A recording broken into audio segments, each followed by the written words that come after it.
Jaya Radha Madhava Kunja Bihari.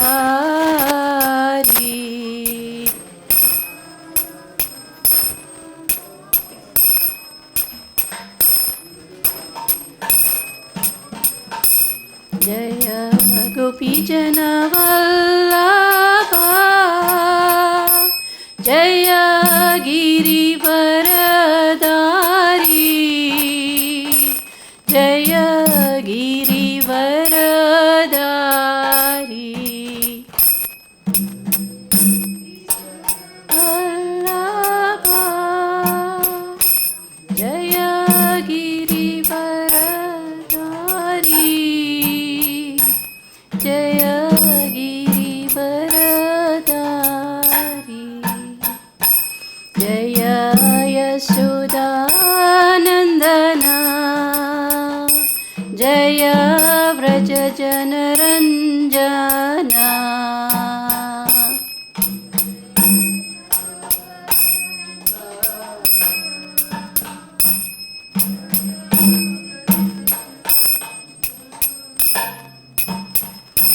Jaya Yashodanandana Jaya Vrajajanaranjana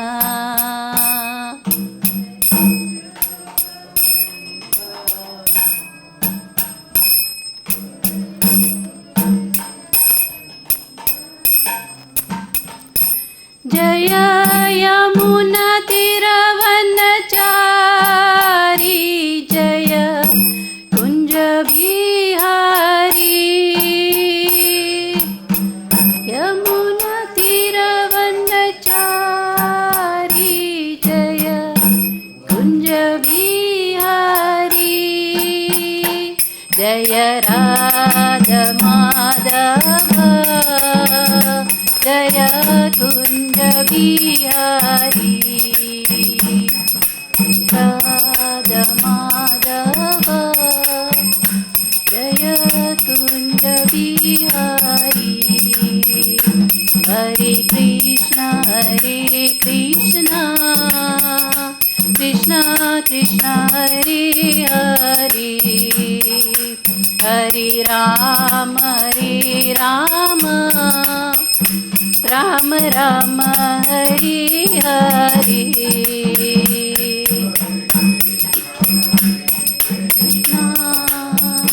Krishna Krishna Hare Hare Hare Rama Rama Rama Hare Hare Hare Krishna Krishna Krishna Hare Hare Hare Rama Rama Rama Hare Hare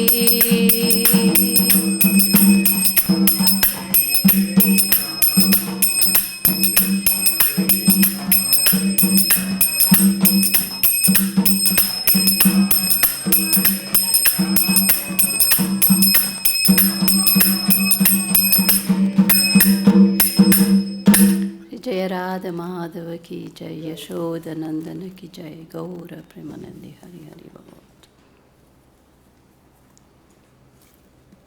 Thank you all for coming. Today we are going to read chapter 2, text 36. The chapter is entitled Contents of the Gita Summarized, and it's text 36. Avācya-vādāṁś bahūn vadiṣyanti tavāhitāḥ nindantas tava sāmarthyaṁ tato duḥkha-taram nukim avācya-vādāṁś bahūn vadiṣyanti tavāhitāḥ nindantas tava sāmarthyam tato duḥkha-taram nukim avācya-vādāṁś bahūn vadiṣyanti tavāhitāḥ nindantas tava sāmarthyaṁ tato duḥkha-taram nukim. Want to recite? avācya-vādāṁś bahūn. avācya-vādāṁś bahūn. vadiṣyanti vadiṣyanti tavāhitāḥ. nindantas tava sāmarthyam. nindantas tava sāmarthyam. tato duḥkha-taram na kima. tato duḥkha-taram nukim. avācya-vādāṁś bahūn. avācya-vādāṁś bahūn. vadiṣyanti tavāhitāḥ. Vadiṣyanti tavāhitāḥ. nindantas tava sāmarthyam. Nindantas tava sāmarthyam. tato duḥkha-taram nukim. Tato duḥkha-taram nukim.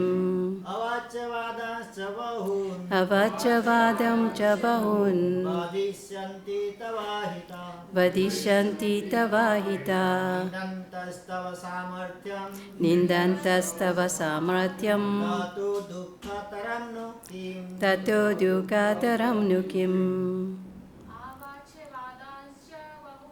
avācya-vādāṁś bahūn. Vadiṣyanti tavāhitāḥ. Nindantas tava sāmarthyam. Tato duḥkha-taram nukim. Anyone else? Words for words, transliteration by Srila Prabhupada. Avācya, avācya, unkind. unkind. Vādān, vādān, fabricated words. fabricated words. Cha, also. also. Bahūn, bahūn, many. many. Vadiṣyanti, vadiṣyanti, will say. will say. Tava, tava, your. your. Ahitāḥ, ahitāḥ, enemies. enemies. Nindantaḥ, nindantaḥ, while vilifying. while vilifying. Tava, tava, your. your. Sāmarthyaṁ, sāmarthyam, ability. ability. Tataḥ, tataḥ, than that. than that. duḥkha-taram, duḥkha-taram, more painful. more painful. Nu, No, of course. of course. Him, Him, what is there? what is there? Translation by Srila Prabhupada. Your enemies will describe you in many unkind words and scorn your ability. What could be more painful for you? Please repeat. Your enemies Your enemies will describe you will describe you in many unkind words to many times and scorn your ability. and scorn your abilities. What could be more painful for you? What could be more painful for you? Purport by Srila Prabhupada. Jai Srila Prabhupada. Lord Kṛṣṇa was astonished in the beginning at Arjuna's uncalled-for plea for compassion, and he described his compassion as befitting the non-Āryans. Now, in so many words, he has proved his statements against Arjuna's so-called compassion. Om ajnānatimirandasya jnānanjana-shalakaya chakshurunmilitam yena tasmai Shri Guruve Namah.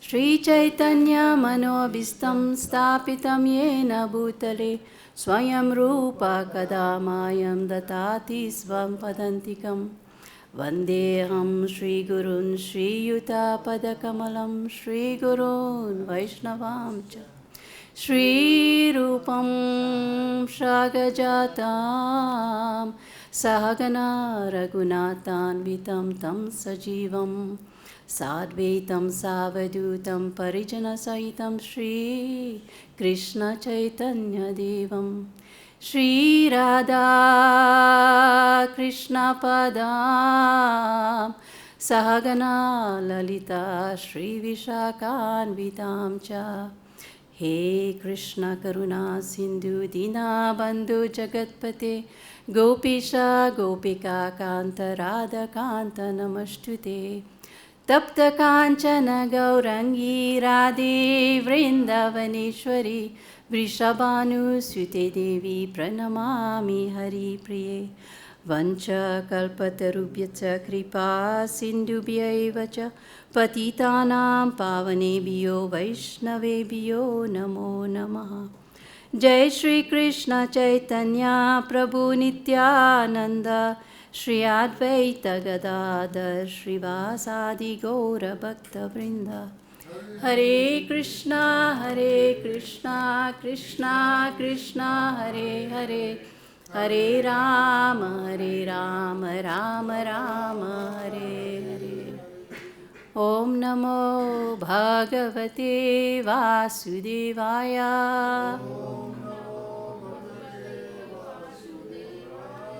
Om Namo Bhagavate Vasudevaya.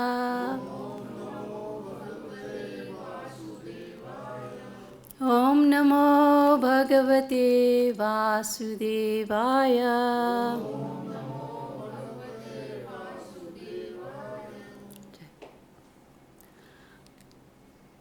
I thank you all for coming, for taking your precious time to come here. I appreciate it. And I seek blessing from all of you so that whatever will come out of your mouth, of my mouth, will be pleasing and beneficial to all of you, including me, and to please all our acharyas, all my gurus, and ultimately to please Sri Kṛṣṇa. Hare Krishna. So we have been reading, chapter 2. Now we are at text 36. One may ask, who is Arjuna? Well, if we look back in Mahabharata, we go back 5,000 years ago. Arjuna was born as a prince. All his character, his trait was amazing. He was, from childhood, he was a hero. He was described as a hero. His military teacher, Dronacharya, was always glorifying him. Bhishma Dev, he was a favorite. He was very respectful. He was obedient, focused, strong character. That was the Arjuna I grew up with. Arjuna was my hero. When I was a child, whenever there was thunder, we were scared as children, thunder and lightning. My mother will tell me that Arjuna is going on his golden chariot. That is the noise. You don't have to be afraid. So Arjuna was my hero. So then when I started, I joined ISKCON. I heard Mahabharata before, but when I joined ISKCON, I started reading Srila Prabhupada's Bhagavad Gita. And still Arjuna was my hero. Throughout the Bhagavad Gita and throughout Mahabharata, Arjuna is my hero. But then when I started reading chapter 1, Bhagavad Gita, up to text 20, Arjuna was ready to fight. And that war has been planned for years to go into the battlefield on Kurukshetra. That battle has been planned for years. There is no surprise there. So up to text 20, chapter 1, Arjuna was ready with his bow and arrow. And then all of a sudden, something took over him. And he just, 22, 23, said, Arjuna, please bring me to the mist. Let me see who is ready to fight for this evil Arjuna. I'm just paraphrasing. And Arjuna says, sure. And then he said, behold, Partha, all the gurus are there. And then when he saw his teacher, his brothers, cousin brothers, and his uncle, and all the families, all the kings, and all people he respected are there. But he already knew that those people will be there. So one may ask, why did he all of a sudden become overwhelmed, compassionate, sentimental, disturbed? And Kṛṣṇa later on, chapter 2, text 2, Kṛṣṇa said, how? And Kṛṣṇa pretend to be surprised as well. But Kṛṣṇa, he knows past, present, and future. He knows everything. So he said, how did the impurities got upon you? It's not befitting one who knows the value of life. It doesn't bring you to heavenly planet, or it will cause infamy.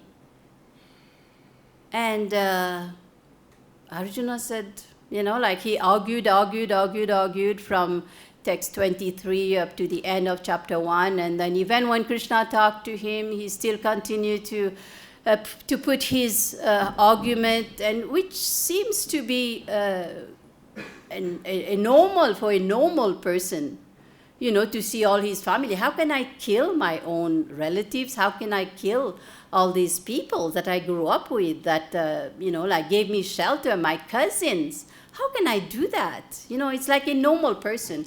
But that Arjuna that we knew before, that was in exile for so many years, that Arjuna had all the characteristic of a Kshatriya. He was not scared of anyone. He is by nature compassionate, but he is also a Kshatriya. When it comes to defend his family members, to defend his country, to defend anyone, he was there. There was no question of if and but. Arjuna was there to fight. But what happened to all these verses that he was arguing? And then at the end he said, Sanjaya told Dhritarashtra, Arjuna said, Govinda, I shall not fight. And he just dropped. Kṛṣṇa pretended to be surprised. But when we think about it, Kṛṣṇa, Lord Brahma, in Brahma Samhita, first verse, he called Kṛṣṇa, second verse actually, Sarva Karana Karanam. You're the cause of all causes.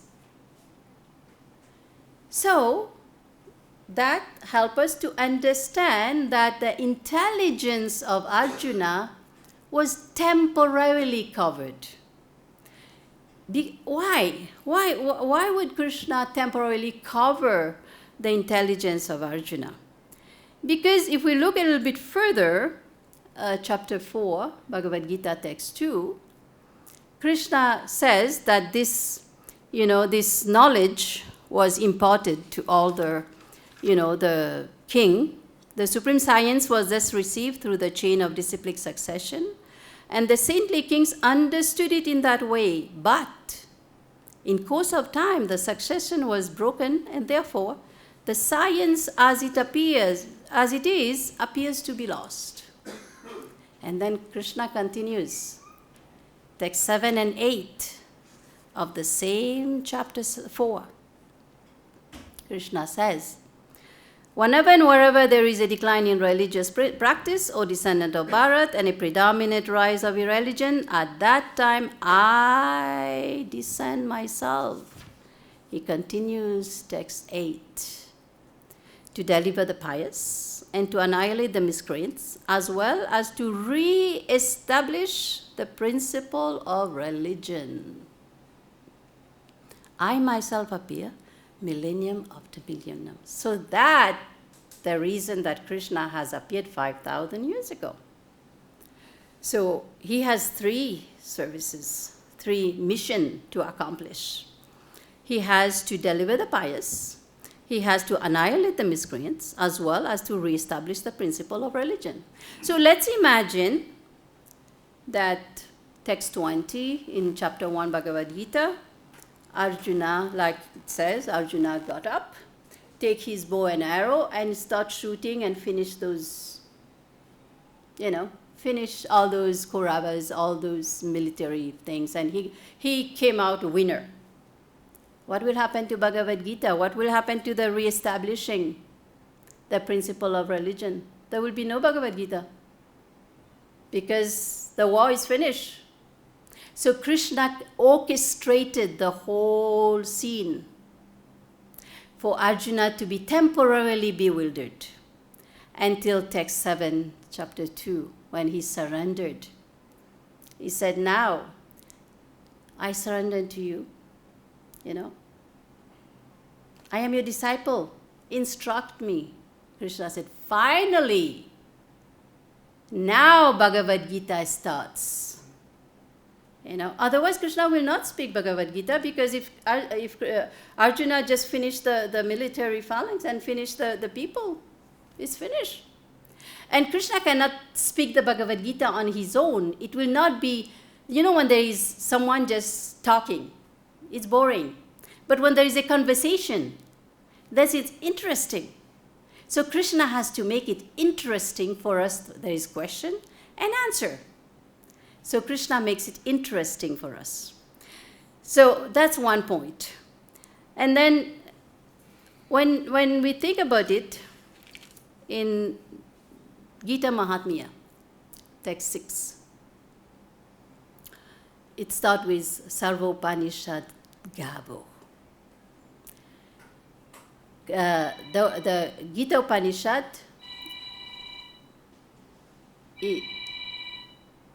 please put your phone to silent. Thank you.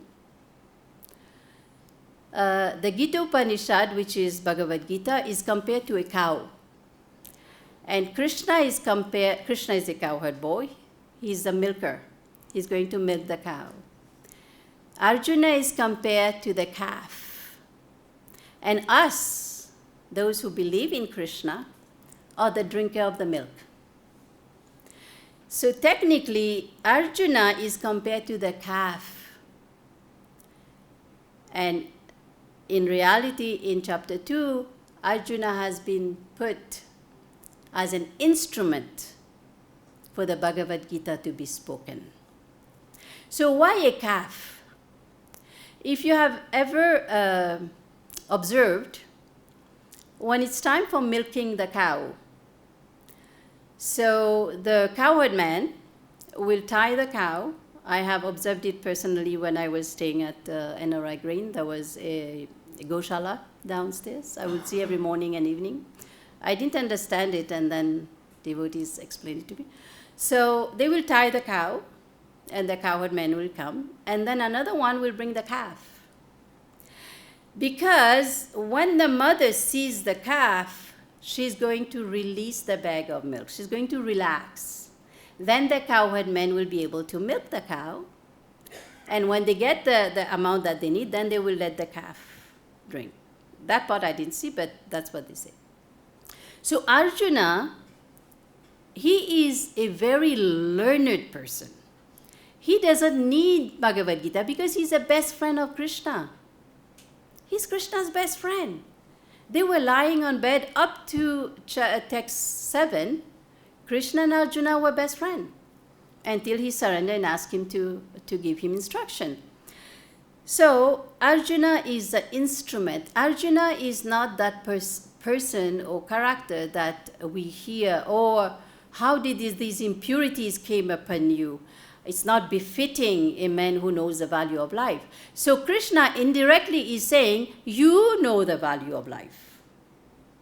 And then Kṛṣṇa further continues, he said, give up this petty weakness of heart. And then Kṛṣṇa called him impotent. But that only two good friends can have this conversation. Otherwise, the other person will get offended, Because Kṛṣṇa is using Arjuna, because Arjuna is Kṛṣṇa's best friend. That's how he can call him, because between best friend, you can call all kind of names. The friend doesn't get offended. Because and Arjuna later on will say, oh, I disrespect you, we were lying down on the same bed, etc., etc., etc. So Arjuna is a calf. Arjuna is the instrument for Kṛṣṇa to give us the Bhagavad Gita. So then Kṛṣṇa started the first part, text 11 up to text 30. That's the analytical, which is Sankhya Yoga, which is Kṛṣṇa is describing the soul, the nature of the soul. The soul cannot be cut, cannot be withered, cannot be burned, and the nature of the soul. But Arjuna doesn't need to know that. Arjuna already knows that. Kṛṣṇa is telling us, because Kṛṣṇa is merciful. Kṛṣṇa is our Father. Kṛṣṇa cannot leave us without knowledge. Kṛṣṇa, because he says in chapter 4, text 2, that this knowledge has been broken, Now he has to speak it again. So he came for us, to deliver the pious, annihilate the miscreant. So now he's delivering the Pandavas. That's his mission. He's annihilating the Kauravas. And then he's giving us Bhagavad Gita. Makes sense? So this is the reason why Kṛṣṇa covered the intelligence of Arjuna, so that he can tell us. So from text 31 up to text 37, Kṛṣṇa is telling Arjuna about the duty of a Kshatriya and the consequences if you don't do your duty. But Arjuna already know that. Arjuna has been a Kshatriya for many years, because when the war of Kurukshetra happened, Arjuna was in his mature age, and he has already proven his quality as a Kshatriya. He even, when Yudhishthira, when they were coming close to the 13 years of exile, Yudhishthira asked Arjuna, now we are coming close, because Yudhishthira is Dharma himself, he's the son of Dharmaraj, so he knows that those Kauravas will not go away easily. He could predict it, that there will be war. So he asked Arjuna, you go up to the demigods, to the planet of the demigods, and ask them for the most powerful weapons. And Arjuna was so obedient to his elders. That's Arjuna's quality. Very obedient. And he was fearless. In Mahabharata, you can see when he went up there and he spent, I believe, 5 years, and he satisfied Lord Indra. And then he came and Lord Shiva disguised, because he was going to look for Lord Shiva to get that Pashupati weapon. And Lord Shiva disguised himself as a hunter, and there is that story in Mahabharata, and then finally they fight and everything. And then Arjuna went, Arjuna knew this is not a normal person I am fighting with, because Arjuna has exhausted all his weapons. And that guy, that hunter there is just catching it, nothing is happening to him. So then Arjuna went and kind of draw a Shiva lingam and started offering flower a little bit far from that hunter. And then when he was offering flower, he saw all the flowers falling on that hunter. Then he realized that that hunter is Shiva himself. He came prostrate and pay obeisances and whatnot. And then Lord Shiva gave him the weapon that he needs to fight. And then Lord Indra said, now you come with me. He gives him the chariot and all the demigods. He had all the weapons, the most powerful. Forget about those weapons that nowadays is being used in all these wars that's going on.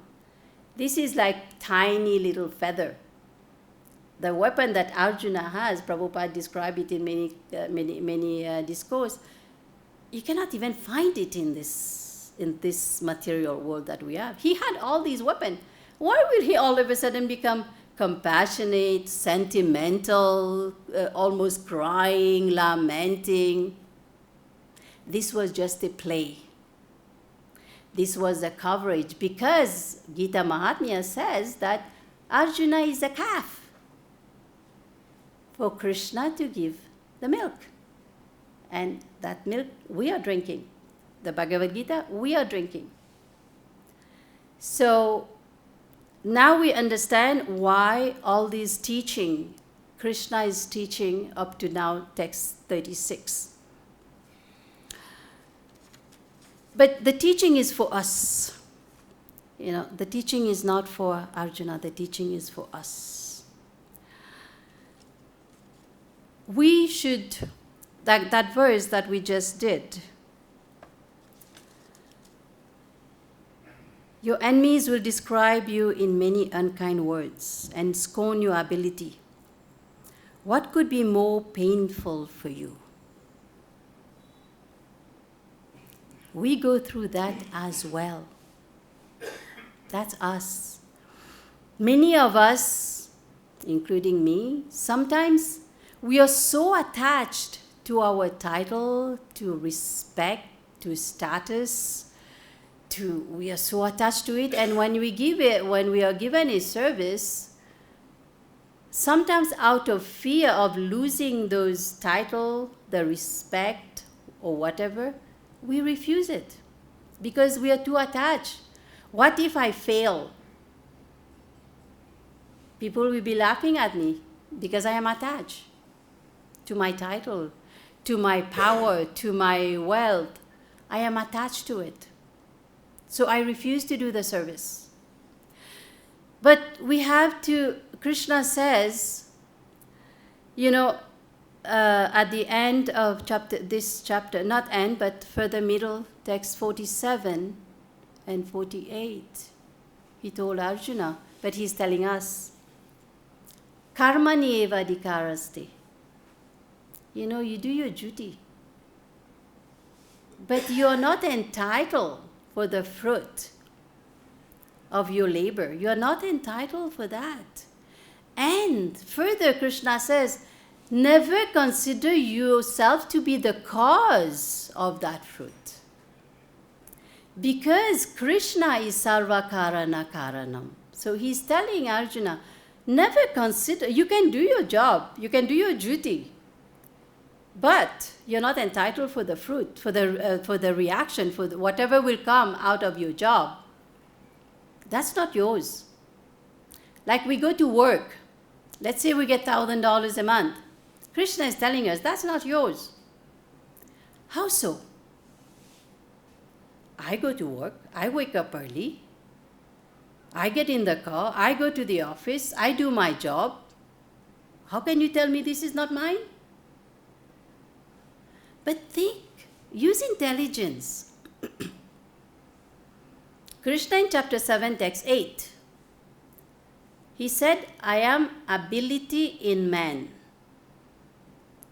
So, the ability to get up, to go to work, to make that money, is Kṛṣṇa. He said, I am ability in man. Mate smriti gyan apohanam cha. I am intelligence. So the intelligence to go and make that money is Kṛṣṇa. Aham sarvasya prabhavo mata sarva pravartati. I am the source of everything. Everything comes from me. So what belongs to me? I was just an instrument. If Kṛṣṇa takes away my ability, Kṛṣṇa takes away my intelligence, how can I go and make that money? I am nobody. I can have a title of a lawyer, title of a doctor, title of an engineer, but intelligence comes from him, ability comes from him. Tomorrow I may wake up and my fingers are not working. I forget Alzheimer has taken my brain. Mate smriti. Remembrance. Alzheimer or dementia has taken my brain. I don't remember how to put the key in the ignition and to drive. Or I reach at a crossroad, I don't know whether to turn left or right. So how can I say that whatever I made belongs to me? So whatever I made belongs to Kṛṣṇa. That consciousness we have to adapt.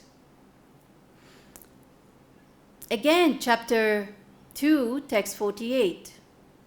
Kṛṣṇa told Arjuna, you have to be equipoised. Meaning, success or failure should not disturb you. If you are doing something, if you are a book distributor, in the morning you do your sadhana, and then you take your bag of books, you go and pay obeisances to Srila Prabhupada, you pay obeisances to the deities. What do you say? Prabhupada, I am yours. Use me as an instrument. I am going to deliver your books for your pleasure and for the pleasure of Kṛṣṇa. Some days, your whole bag of books are finished within half an hour and you're bewildered. But some days, you just sit there, someone can spit in your face, someone can tell you the grossest thing. Mostly as a woman, they will tell you all kind of things. Nobody will take your book. So what happened? You become depressed, morose. Chapter 1, Bhagavad Gita, when I was looking at the chapter, it's called Arjuna Visada Yoga. Arjuna Visada Yoga. If I tell someone, do you want to take my book? And someone understand, and Prabhupada translate it, like observing the armies on the battlefield. But if someone understand the first chapter, Arjuna Visada Yoga. Visada means depressed, dejected, despondent, very unhappy, very, very sad. Who would want to take this book? Well, the world is already full of sadness and depression and dejection, despondency. Why will I want to read a book that will make me more depressed? But that's the title, because Arjuna is an actor. He acts as despondent, as dejection, as depressed, as sad, as all this, so that Kṛṣṇa can start talking Bhagavad Gita for us. Back to the translation, to the text that we just did. Like I said, we should mold ourselves. We should bring that consciousness, and it may take times, it may take years, it may take a lifetime, that we have to have the consciousness that whatever we are doing, no matter in what ashram we are, whether we are in brahmachari ashram, whether we are in grihastha ashram, vanaprastha ashram, whether we are in sannyas ashram, it doesn't matter. When you wake up in the morning, your first prayer, Kṛṣṇa, please engage me in your service. I am yours. This consciousness will help us carry on with life. Life has so many curveballs to throw at us, so many calamities to throw at us. But when we know there is so many failures in life, but when we think we are the doer, then we become depressed. And nowadays in the West, there is all kind of pills for depression. They will give you one pill, you are depressed. You don't want to go to work, you don't want to wake up in the morning, you have pain, all kind of body pain and this. You go to the doctor gives you a pills for depression. And then said, oh, wait, you have to take this second pill to counteract the side effect of depression.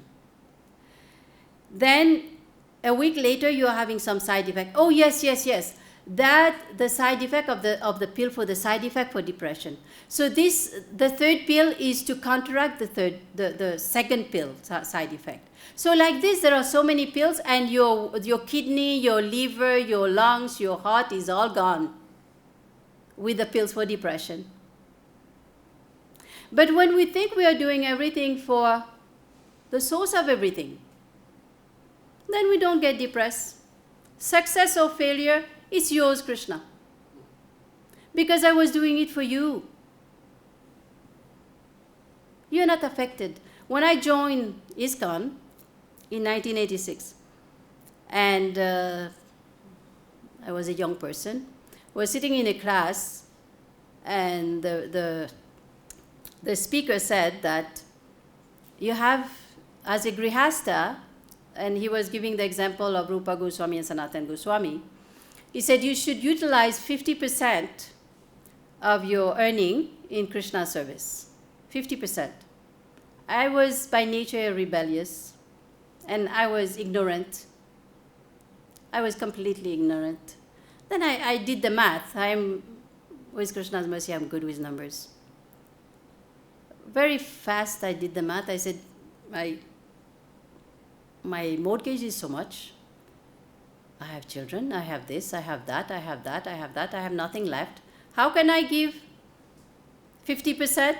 Because to me, due to my ignorance, thinking that 50% to be utilized for Kṛṣṇa, I have to take 50% check As soon as I get my check from the office, I sign 50% and I bring it to the temple.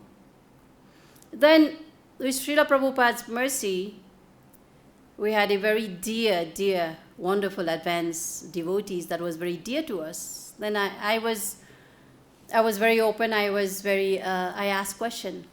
I said, how can I apply this philosophy of 50%?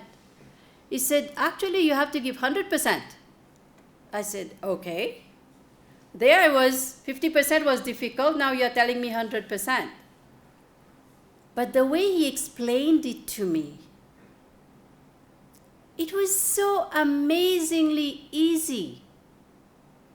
You make your house a temple. Your family members becomes devotees. Your vegetable that you are purchasing is to cook for Kṛṣṇa. Because the house is a temple, so you are paying the mortgage.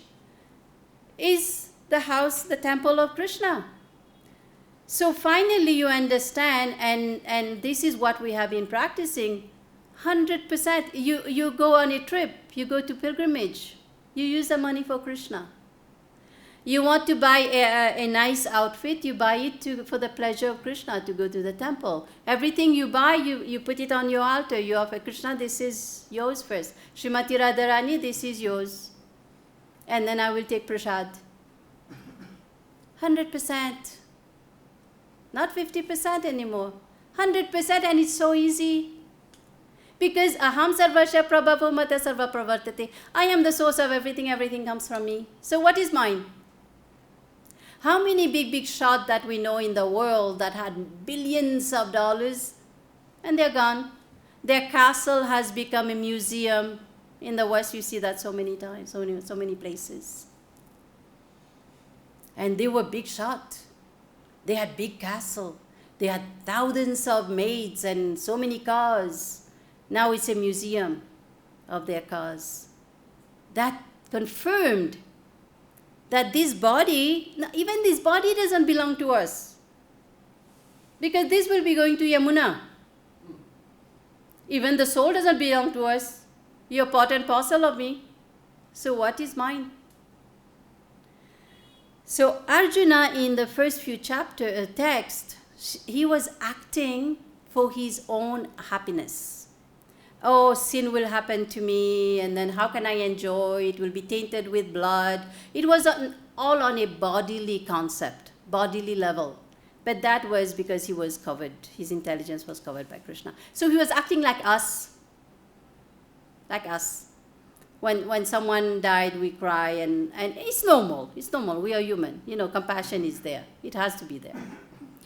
So I will conclude with something that touched my heart many years ago. It's about words, harsh words. Kṛṣṇa says, your enemies will describe you in many unkind words and scorn your ability. What could be more painful for you? So there is Bhagavatam, 11th canto, chapter 23, text 3. That is a beautiful, it's called the Song of the Avanti Brahmana. Kṛṣṇa told that song to Uddhava. That once upon a time, there was a Brahmana in the Avanti town, city. And then it's a song, the Song of the Avanti Brahmana. So the Brahmana, after he has gone through so many calamities, family has thrown him out, and they have taken everything. He was a miser, just in a nutshell. So then he says, that's text 3, 11:23:3. The Avanti Brahmana says, sharp arrows which pierce one's chest and reach the heart do not cause as much suffering as the arrows of harsh, insulting words that become lodged within the heart when spoken by uncivilized men. Has any one of us gone through this? Either we were the receiver of those harsh words, or we were the giver of those harsh words. Nowadays with social media, you get angry with someone, type, send. And that could affect that person for the entire life. An arrow will be cured. But those harsh words can destroy your life, make you feel small. And it's painful. And Kṛṣṇa says, what could be more painful for you? So that's what happened. We have to be very, very careful. If we really are ticked with someone, we really want to give them a piece of our mind, we want to type it. But don't hit the send button. Pickle it like an achar for 24 hours, 48 hours, and then come back with intelligence. Because when we are angry, Kṛṣṇa says, from anger you lose intelligence. So that words that you have written down was in the mode of tamasic. Like there was no intelligence in there. But 24 hours, 48 hours, sometimes you come back and you read it. No, I don't think so. It's too harsh. Then you delete it. But just practice that, because harsh word, like we have seen, even within devotees, there has been so much distraction, so much separation, so much division because of words. So I will conclude on this note, and I thank you again, and I beg you all, before we open our mouth in the mode of passion, when we are angry, walk away, Rupa Goswami says. If we are insulted, walk away. Don't open our mouth, otherwise we will regret it, and we can regret it throughout our life.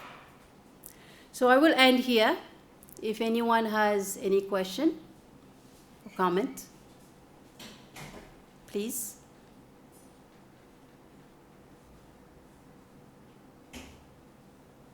No? Okay. Like yesterday Janardhan Maharaj was saying, I think it was this morning, he said either you have understood everything or you haven't, but I'm sure you have understood. You're advanced devotees. Thank you so much for your time. I appreciate it. Hare Kṛṣṇa. Hare Krishna.